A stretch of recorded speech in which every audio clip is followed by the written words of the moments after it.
This video is going to be a film study look at the significant contribution that I believe Justice Hill had in the Ravens' 34-10 win over the Texans on Saturday night. Hill finished with 14 carries for 66 yards and a pair of crucial third down catches on a drive when the Ravens go down and take a 24-10 lead. At that point, early fourth quarter, the game for all intents and purposes is over because Baltimore's defense was dominating. In terms of Hill, this was his season high for rushing yards, 66 yards, even though in Week 17 against the Dolphins, he had 112 total offensive yards. Additional to that, he had a long wheel catch on a wheel route that was called back for an illegal pick on Isaiah Likely. In terms of Hill's performance for the overall season, he only has 387 yards rushing. So if you judge by only stats, then you can put him into a little box if you wish. However, he did average 4.6 yards per carry. Also gave us 28 catches for over 200 yards and a touchdown. He split time all year with multiple guys, primarily Gus Edwards, but at times J.K. Dobbins and Keaton Mitchell, and now Dalvin Cook. At the end of this video, I will show a couple of Cook's carries. I think he has the potential to help us. He got 8 carries late in the game against the Texans when we're winning by a lot, and clearly Houston's defense knew that it was a run situation. But to me, Dalvin Cook looks like a guy who can contribute now and help us. And then I think it's a really brilliant signing if we're able to keep him for next year as well. So I'll add some film of him later on in this video. Justice Hill, in my opinion, is the kind of player who appears to respond when he's called upon, whether that is when other running backs are injured or a third down situation like you'll see here in the third quarter, when he took a big hit from Texans corner Steven Nelson to get the first down and hang on to the football. So with that being said, here's a selection of his best plays and how I think he helped the Ravens wear down the Texans defense in a game that was really competitive through 30 minutes. Additional to that, Hill had at least one really nice example of pass pro, something I thought he was inconsistent at prior to this year. So let's get the film started here. We're going to pick up second possession. This is a 2nd and 6. Hill is in the backfield with Isaiah Likely. This appears to be a read for Lamar and Isaiah Likely as well, so a dual read, if you will. Lamar ends up giving it to Isaiah Likely, which I think is the correct read based on what Derek Barnett is doing. Now, Barnett does a step down to get involved with the tackle, so I know people, coaches, who would say if the read man is involved with the tackle or tackles the running back, then you misread it. I think that saying is somewhat outdated in terms of shotgun option. If it's under center and it's a fullback, a quick hitter option, I completely agree with that statement. If it's a shotgun formation where the back's feet are here and the angle isn't straight downhill, well, now you've got all these super athletic outside linebackers. I know Barnett is older and he was a late season pickup for the Texans, but he's played well, number one. Number two, these guys understand we're not giving the ball to Likely. The read man is to the side of Justice Hill. Likely potentially misreads this if it is, in fact, a read for him because Lamar reads it as a give. So Likely veers outside of Barnett as if Lamar is going to keep it and possibly follow him around the edge or throw the football to him if it was an RPO read. End zone angle, same play. It's a joker set out of 21 personnel. Really a sniffer because Likely isn't anywhere near the same depth as Lamar's feet and Justice Hill's feet, which aren't equal or parallel to each, or in the same line, I should say. Lamar and Likely are dual reading Barnett. Lamar gives it. Perryman is there, among with others, to hold him to a 4-yard gain. Pretty cool play, if you ask me. I'd like to see it run again. 3rd and 2, the same possession. And it's going to be an incomplete pass to Zay Flowers to the right, who is open. I thought this was a nice job by Hill, if I remember the play correct, of at least getting involved in the pass pro here. Lamar has communicated something to these guys, and you've got a delayed blitz by Blake Cashman, who's had a heck of a season for the Texans, making all kinds of plays against the run, against the pass, coming after the quarterback, and Hill accepts a huge blow from him, probably contact to the face. Simpson has stepped to that side as well, so there's definitely a free runner. Lamar unable to find time or space to get the ball to Flowers until he's outside the pocket. Oh, by the way, there is a hold on John Simpson there. That was our second possession. Get things going a little bit in the third quarter after a 10-10 tie at the half. We know the offense was held down significantly. I think some of it was play calling. And I covered that a lot in the reaction video. So this is a 2nd and 10 from Houston's 35, I believe in the third quarter. And we've already gone up 17-10. Quick hitter to Justice Hill to the left side, to the boundary. And I talked about this in another video, we've put 3 into the boundary here, forcing the Texans to either declare their coverage or allot 4 potential players to cover those 3. And in this case, they got a blitz, number 1, 2 players blitzing to add on, and then Zay Flowers running the little snag acts as essentially a screen for Perryman, forcing him to go underneath.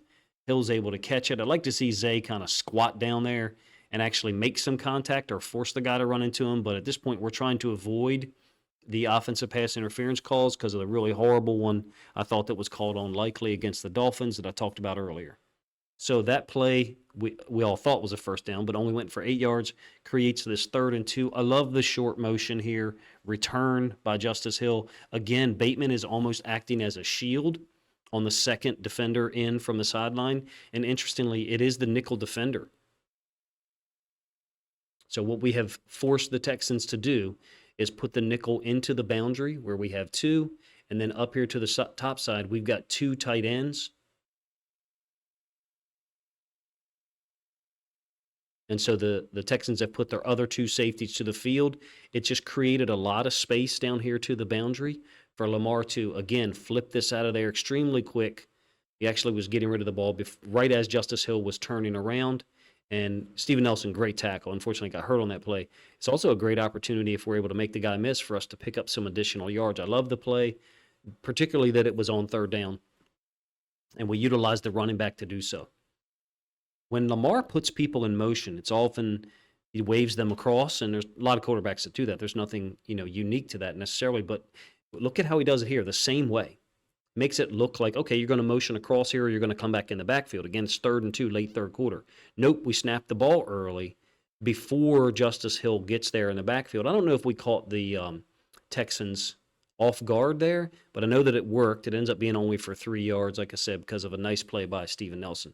So that was the possession that ended with Likely's touchdown to make it 24-10, second play of the fourth quarter.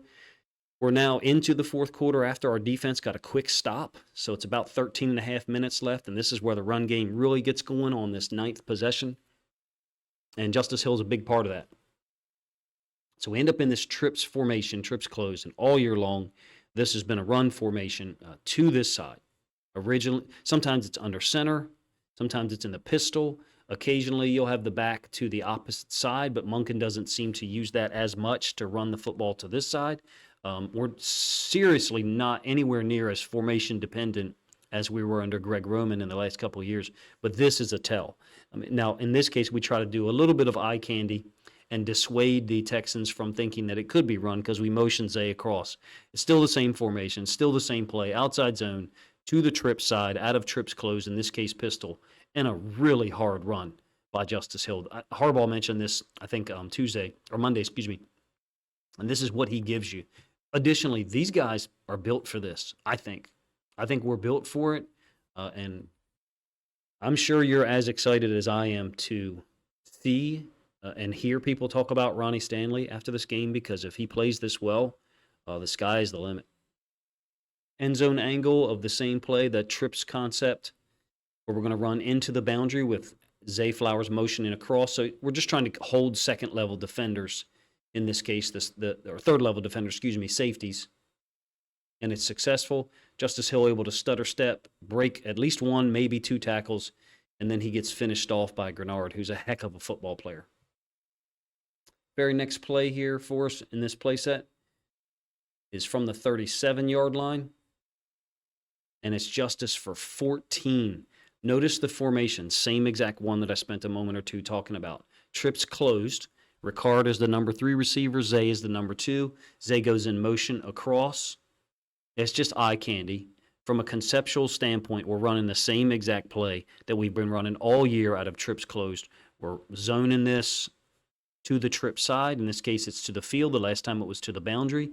And you can see that we've got guys getting out on people immediately, Huge lane for Justice to burst through. I thought this one had a chance to go. In this case, Carson ends up involved in the tackle, holds him to a 14-yard gain. End zone angle, same play, so you can get another view of it. 39 is involved in the tackle as well, the rookie inside linebacker. But I think our offensive line does a good job on this concept. We tend to run it to the right a lot. Rewind this so you can see how quickly Linderbaum is able to get out on this defensive tackle. I'll run this a couple of times, just the beginning. I also like that he's looking away. He's looking to the backside D tackle. He actually reaches the guy so badly that the guy stunts inside somewhat and looks like he, quote, wins. I mean, that's a win for us because we've reached the front side D tackle, number one. And number two, our right guard is able to get up to the inside linebacker. Look at the huge gap that Justice Hill has. Don't get me wrong, I'm not running down Justice Hill. I took this time to make a video of him, but anyone that we have on our roster could turn that into a positive play, clearly. This is going to be the play of this drive. We go down here and score to make it 31-10. The game was pretty much already over, but notice what we're doing with Justice Hill, 3 into the boundary. Earlier on, I showed you 2 iterations of him catching the ball into the boundary. This case, the Texans widen up their outside linebacker with Justice Hill. And what's that do? Frees up Zay Flowers on the snag concept. The safety coming down from depth has to get there. It's a 3rd and 7. He's able to spin out of there.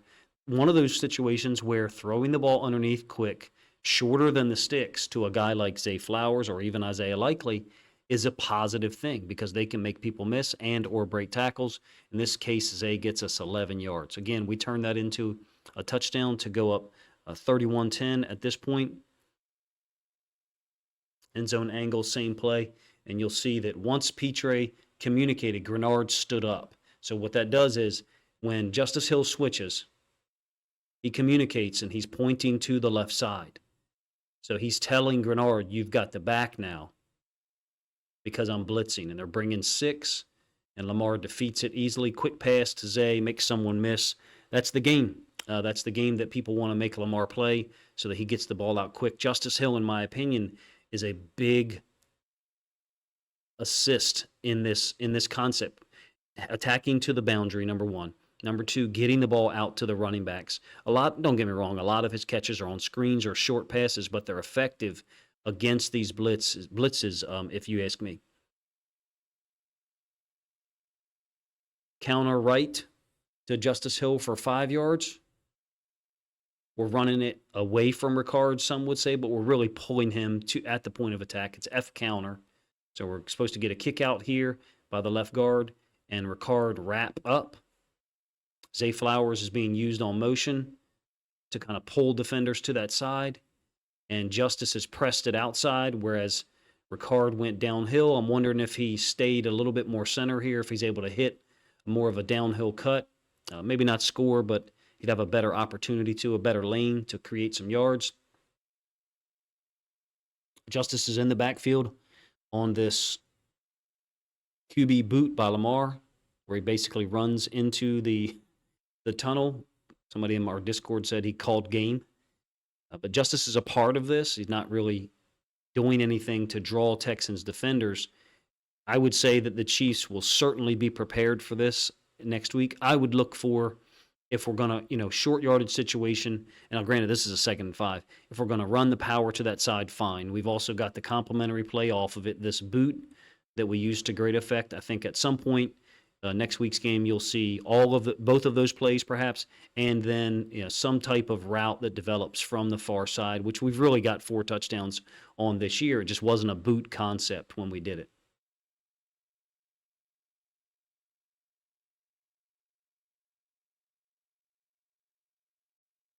Let's look at some of these plays that Dalvin Cook is involved in. I call this 30 personnel, Cook, Hill, and Ricard on the field at the same time. I understand Ricard is lined up at tight end, but that's not how personnel is labeled. That's the formation. Personnel is labeled either in the huddle or coming off of the sideline, meaning on the previous play, let's say that Likely was on the field and Cook was off. So with Likely on the field and Cook off, that would be 21 personnel because Hill and Ricard would be on the field. You label your personnel before they line up so that you on the headset as a defensive coordinator can respond to it, number one. Number two, Ricard has to be designated as something else because of how often he has lined up in the backfield previously. Point number three, Ricard is not running routes like this. He's not running routes that Isaiah Likely, Charlie Kolar, and others run. He is a fullback from a position standpoint. He does play tight end, which gives us a lot of versatility. So back to Cook. A little bit wonky here, if you ask me, in terms of the timing. This is a formation that we have used going back, I believe, 3 football games, where we put 2 backs in the backfield. Originally, it was Gus and Justice Hill, and Gus has had a really nice year from a lead blocking standpoint. So far, it's been mostly run to the boundary behind Ricard and the fullback leading this case, and I'll give you the end zone angle here in a moment. Cook's timing is a little bit off.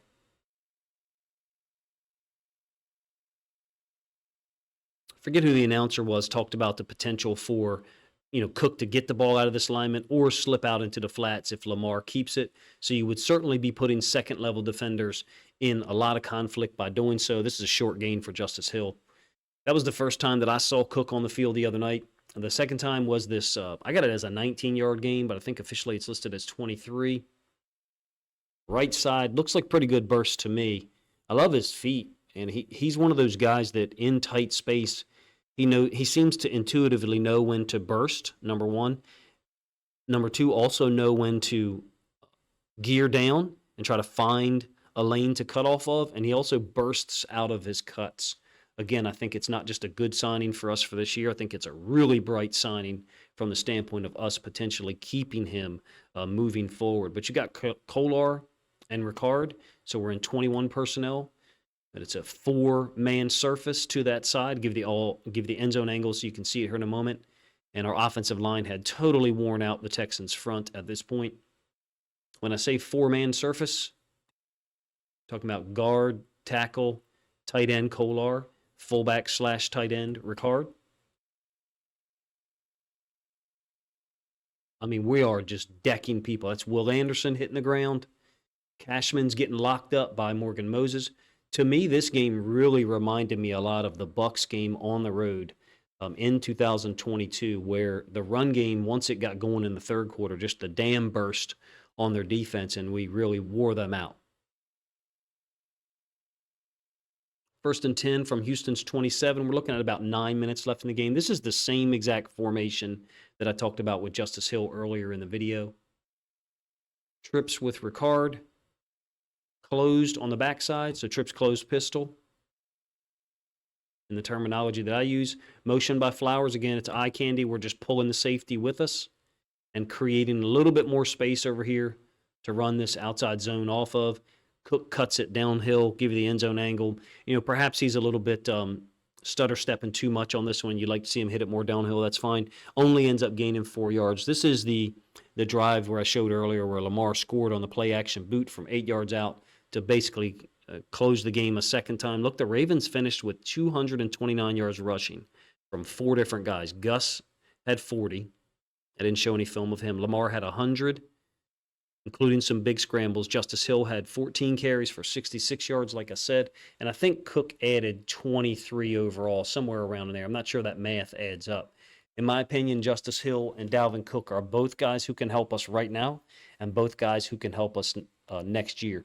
It'll be a while before we talk draft stuff, but I got no problem if people want to talk about college players that we should draft or guys that we shouldn't bring back. In my opinion, both of these guys are going to get opportunities in the next 2 games to make plays and secure their role or give themselves a better opportunity to have a larger role in 2024. You guys let me know what you think of the plays that I chose to illustrate Justice Hill's contribution in this win, and also what you think of how Dalvin Cook could help us in the present and in the future. Appreciate you guys' time. If you think other Ravens fans would enjoy this content, please consider grabbing a link to this video, sharing it out on social media to help this content get more reach.